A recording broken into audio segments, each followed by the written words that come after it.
Welcome back. Now we're going to talk about a particularly contentious issue, namely the relationship between business and government.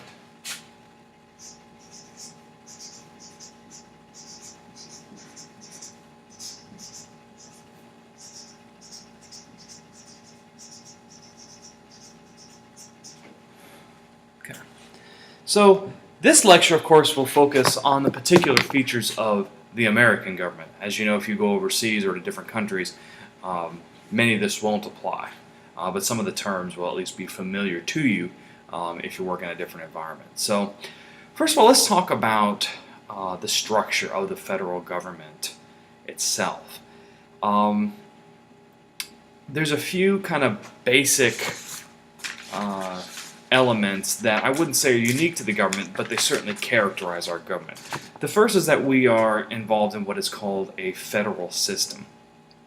Now, the federal system basically means that there is a division of power between state, federal, and of course subdivision governments. And I'll put this up on the board.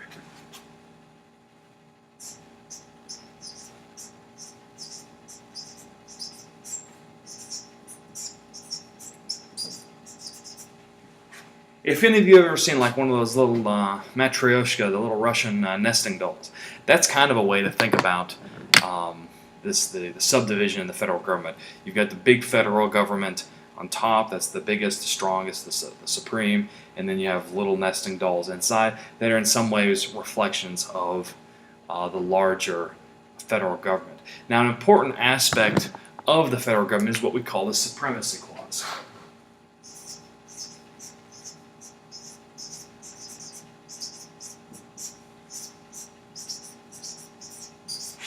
And the supremacy clause, basically, it comes from the Constitution. It's Article 6, Section 2. And that says that whenever the federal government passes a law, states, cities, counties, etc. are bound to abide by that law. Now, this is where it gets kind of interesting. This is kind of a gray area. So the federal government sets what we might call a minimum standard. Now, states must adhere to that minimum standard, but they can always add to that standard as long as it does not interfere with the original intent. And of course, cities can add to state law as long as it doesn't interfere with the state and the federal intent. Let's give an example. So the federal government passes a minimum wage. Now, any state can actually have a minimum wage that is higher than the federal minimum wage. You say they've met the minimum that the federal government has set, so that's okay. And then, of course, cities can add their own minimum wages that would be higher than state and federal, as long as it doesn't interfere with the intent of the law. So you can always add to federal statutes, but you have to at least meet the minimum standard. So the states can't dictate a minimum wage law that is less than the federal minimum wage. They can only add to it. So that's a good example of the supremacy clause in action. Now, when it takes away from the original intent, that's something we're going to talk a little bit more later in this course, which is certainly a gray area. Another aspect of the American federal government is what we call separation of powers.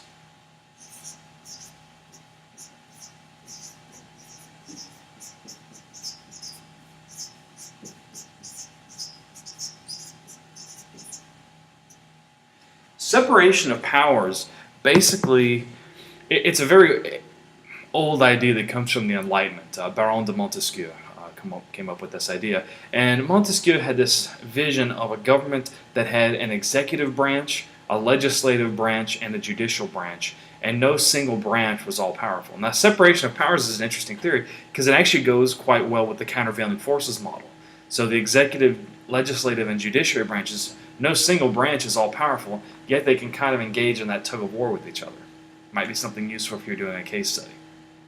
So in the United States, of course, we have our executive branch, which is composed of the president and some of these executive agencies. Then you have the legislative branch, which is the House of Representatives and the Senate, which are collectively known as the Congress. And then, of course, you also have the judiciary, which is comprised of the Supreme Court. Okay, so each branch, in theory, is supposed to be independent and can check the power of another one. So if a president acts crazy, then the judiciary can shoot down the president, or the legislative can act to censor the president. The president can also prohibit the legislation and judiciary, in theory, from acting contrary to the American interest. So by having three different checks, this is also kind of a separation of powers. I've always thought that the federal system is an additional check and the separation of powers, and that state governments can also have some kind of a give and take on the federal system. But that's only my own speculation. That's not really an official doctrine or anything. And then one other aspect is what we call judicial review.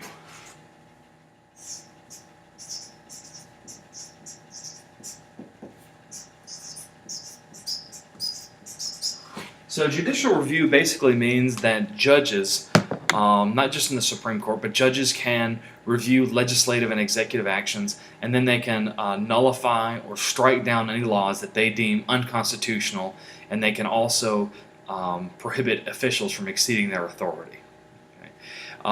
Typically we think of this happening in the Supreme Court. However, there have been federal and circuit judges that have challenged different presidents on a number of occasions, so it is possible. Basically, they are the guardians of the law. Judges are the guardians of the law, and if some egregious violation of the Constitution or official authority is breached, then they can stop that.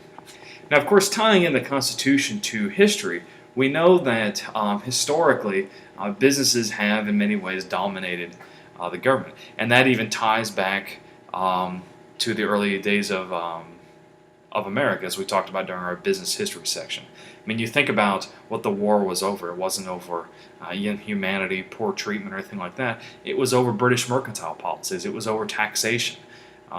Some of you probably remember taking history in U.S. history in high school. I mean, you think about no taxation without representation. Of course, there was the British, what they called the tea tax, which was a tax on tea. Everybody drank tea, so of course that was a heavy tax. And then the stamp tax, whereas any official document, you had to pay a tax on it, including, and that was a full range of things, from legal documents all the way down to playing cards. So obviously people revolted against what was taxation and a challenge to business from the British monarchy. An interesting example of the countervailing forces in action. And again, the Constitution was in many ways an economic document designed to protect the property and interests of those living in what was at that time the 13 colonies. Now, since the Constitution was ratified in 1789, business has continued to grow in power. Of course, we know, as we mentioned during our business history discussion, in the early days of America, the economy was 90% agricultural. And of course that meant that farmers, planters, and those kind of people were the political elite. Now, that political elite started to shift under Alexander Hamilton, who favored a governmental structure that was designed to support banking and industry. So that was against Thomas Jefferson's vision. And as the young nation began to grow, of course, business began to have ever more power over the political process. Now, as we mentioned previously, after the Civil War, big business started to dominate state governments, and the federal government really was having a hard time controlling them. We know that during the period of Reconstruction, you had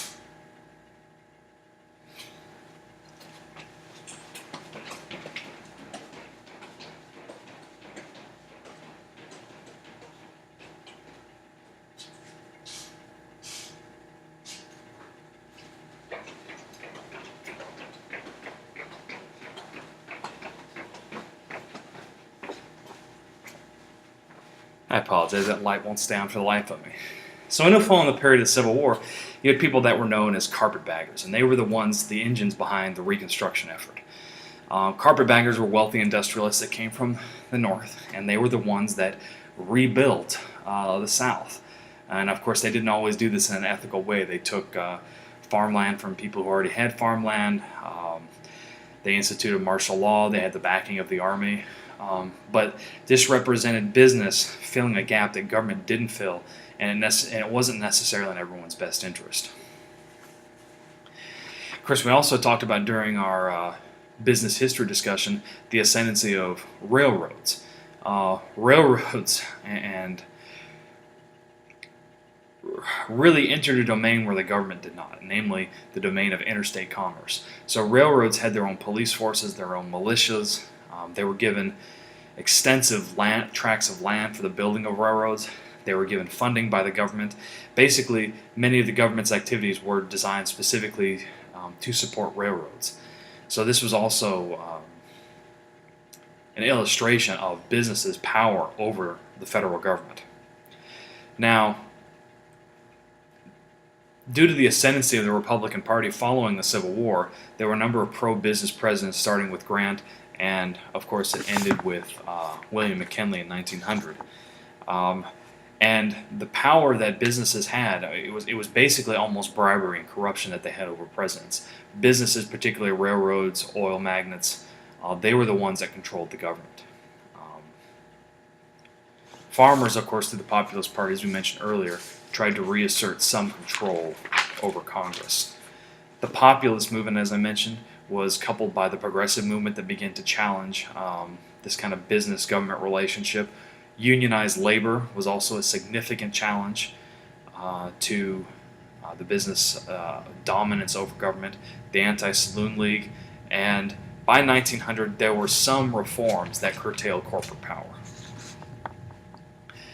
Big business was also anti-suffrage for women. They tried to deny women the right to vote because they were afraid that women would vote in a way that was anti-business.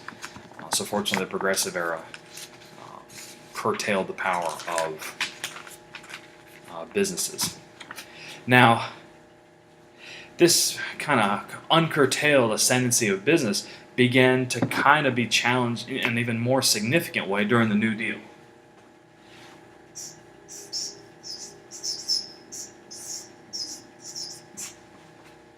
The New Deal was Franklin Delano Roosevelt's attempt to end the Great Depression. Franklin Delano Roosevelt, again, whether he was trying to delegitimize a rumbling communist movement in the United States, or if he was trying to correct the fallacies of capitalism, that's for historians to decide. He basically believed that under the New Deal, capitalism couldn't correct itself without government intervention. So he started a lot of things, a lot of projects, public works project, public arts project, things like the Tennessee Valley Authority, which brought power and industry to large parts of the South. He wanted to regulate the banking industry. Think of the Federal Deposit Insurance Corporation. So if a bank goes under, your deposits are still insured up to a finite amount. He wanted to strengthen the rights of labor unions. He wanted to enact Social Security so that when people retired, they would still have some sort of a pension from the government and they wouldn't be left destitute. And all of these kinds of measures were opposed by corporations, and of course society was opposed to corporations' sentiments of opposition towards the New Deal. So society in general was very supportive of New Deal policies. Corporations were very much against it. And many of the large executives at that time were known to call people that they didn't like New Dealers. It was actually an insult. So even though Roosevelt was hurt by all of the corporations' opposition to the New Deal, he still thought he had saved capitalism in spite of the capitalists. And one of the legacies of Roosevelt was that the government actually has a responsibility to correct the market because business is not either strong enough or responsible enough to manage the flaws of capitalism. So government needs to step in and correct capitalism, in particular for the benefit of society. Now, after the New Deal, you start having, of course, a great degree of prosperity. Of course, with World War II also starting, it revitalized our manufacturing industry. It ended a lot of the restiveness that was anti-corporation, and basically society began to stop questioning corporations the way they had during the Great Depression, because these large corporations were seen as the saviors of America. They were the backbone of the military-industrial complex. They were the ones that fed and equipped the troops. So they were seen as a big part of our victory in World War II. And of course, during the 1950s and during the Leave It to Beaver era, corporations continued to dominate a very hospitable public environment. Of course, as we mentioned already, during the 60s and 70s, national politics began to be dominated once again by an anti-corporate agenda. And we mentioned this already during the business history section, but I'll remind you, there were all sorts of groups that were anti-business. They were people concerned with consumer rights, environmental rights, taxpayer and civil rights, and a whole slew of other issues. And of course, once again, the government began to step in again. So another change that occurred in politics, in addition to these groups that were questioning what government was doing to curtail the abuses of power of business, you begin to have a variety of reforms in Congress. Political parties began to decline somewhat, and the government began to become increasingly more complex. So businesses began to organize into a variety of interest groups. One of them is a peak association.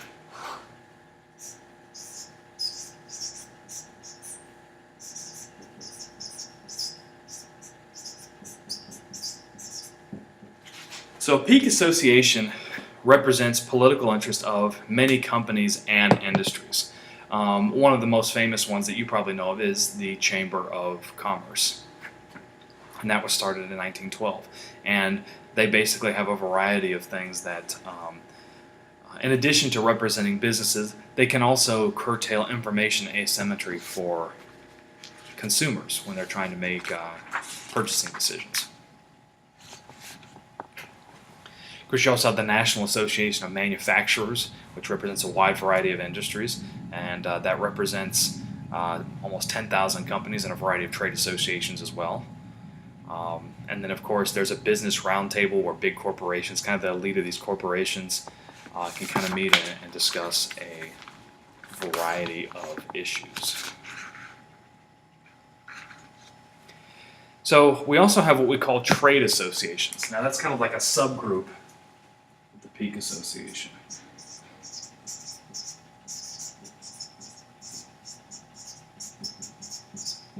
Trade and peak associations are almost identical, except that a trade association represents a single industry or industry segment. And of course, there's also what we call a Washington office. Okay?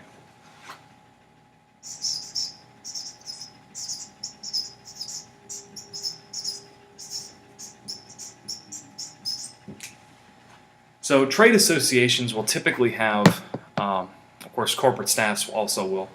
They'll have relations experts in Washington. These are people that understand Washington, D.C., and these are people who understand how to lobby. Of course, on that note, we're going to stop this video, and the next video we're actually going to talk in more detail about lobbying.